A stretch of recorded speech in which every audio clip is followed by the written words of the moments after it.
Hello. ആദ്യം ഈ സിനിമയുടെ പോസിറ്റീവ് എന്ന് പറയുന്നത് ഈ സിനിമയുടെ പ്ലോട്ടാണ്. ഈ സിനിമ പറയുന്ന വിഷയം സ്ത്രീകളുടെ പ്രൊട്ടക്ഷന് വേണ്ടി ഒരുപാട് നിയമങ്ങൾ നമ്മുടെ ഈ നാട്ടിലുണ്ട്.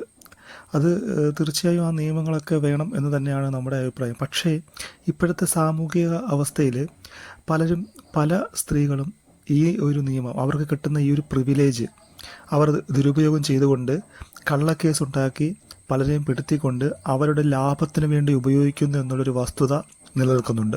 അപ്പോൾ അങ്ങനെ അതിൽ പെട്ടുപോകുന്ന ഒരുപാട് പുരുഷന്മാർ നമുക്ക് ചുറ്റും ജീവിക്കുന്നുണ്ട്.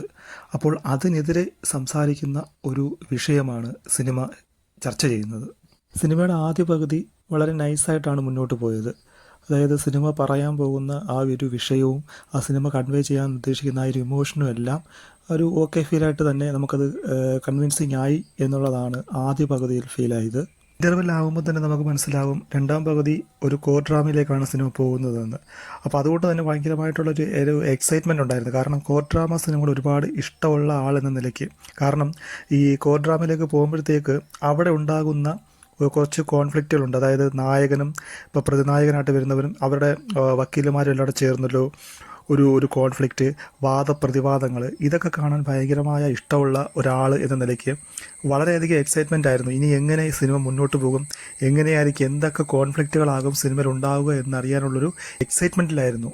പ്രത്യേകിച്ച് നായകൻ്റെ ഓപ്പോസിറ്റ് വക്കീലായിട്ട് ജഗദീഷ് ഒക്കെ കാസ്റ്റായി വന്നപ്പോഴത്തേക്ക് ശരിക്കും പറഞ്ഞാൽ ഭയങ്കരമായിട്ട് ആ ഒരു എക്സൈറ്റ്മെൻറ്റ് കൂടി. കാരണം ഇനി നടക്കാൻ പോകുന്ന കോൺഫ്ലിക്റ്റുകൾ ഭയങ്കരമായിരിക്കുമല്ലോ എന്നൊരു ചിന്തയാണ് ശരിക്കും ഉണ്ടായത്.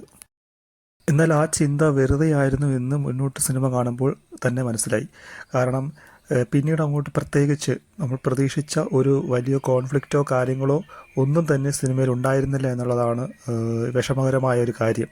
വളരെ സെൻസിറ്റീവായ ഒരുപാട് ചർച്ച ചെയ്യപ്പെടേണ്ടുന്ന ഒരു വിഷയം സിനിമയാക്കുമ്പോൾ ഉണ്ടാകേണ്ടുന്ന ചില കോൺഫ്ലിക്റ്റുകളുണ്ട്, ചില സ്ട്രോങ് ആയിട്ടുള്ള ഒരു തിരക്കഥയുണ്ട്. പക്ഷേ ആ ഒരു തിരക്കഥ, ആ ഒരു സ്ട്രോങ് ആയിട്ടുള്ള തിരക്കഥയും ആ ഒരു സ്ട്രോങ് ആയിട്ടുള്ള കോൺഫ്ലിക്റ്റുകളും ഈ സിനിമ നല്ലപോലെ മിസ്സ് ചെയ്യുന്നു എന്നുള്ളതാണ് എനിക്ക് തോന്നിയത്.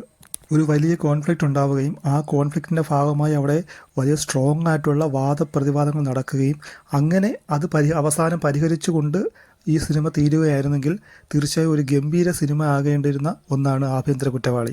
എന്നാൽ അതിന് ശ്രമിക്കാതെ രണ്ട് വക്കീലന്മാരുണ്ട്. ആ വക്കീലന്മാർക്ക് പോലും അവസരം കൊടുക്കാതെ നായകനെ കൊണ്ട് അവസാനം ക്ലൈമാക്സിൽ മാത്രമല്ല അതിനു മുമ്പും നായകനെ കൊണ്ട് മാത്രം പറയാനുള്ള കാര്യങ്ങൾ പറയിപ്പിച്ചത് ശരിക്കും ഈ സിനിമയെ വളരെയധികം നെഗറ്റീവായിട്ട് ബാധിച്ചിട്ടുണ്ട് എന്നുള്ളതാണ് ഒരു സത്യാവസ്ഥ.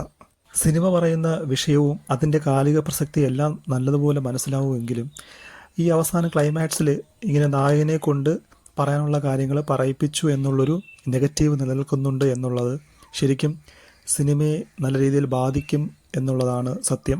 എങ്കിലും ഓവറോൾ നോക്കുമ്പോൾ തീർച്ചയായും ഇതൊരു മോശം സിനിമ അനുഭവമല്ല. തീർച്ചയായും ഒരു തവണ കണ്ടിരിക്കാവുന്ന ഒരു ഡീസൻറ്റ് സിനിമ എന്ന അനുഭവം തന്നെയാണ് സിനിമ നൽകിയത്. പക്ഷേ ഡീസൻറ്റ് എന്നതിനപ്പുറം ഒരു ഗംഭീര സിനിമ അനുഭവം എന്ന് പറയേണ്ടുന്ന ഒരു സിനിമയാണ് ഡീസൻറ്റ് അല്ലെങ്കിൽ ഒരു വൺ ടൈം വാച്ചബിൾ എന്നതിലേക്ക് ഒതുങ്ങിപ്പോയത് എന്നുള്ള ഒരു വിഷമം കൂടി ഇവിടെ പങ്കുവെക്കുകയാണ്.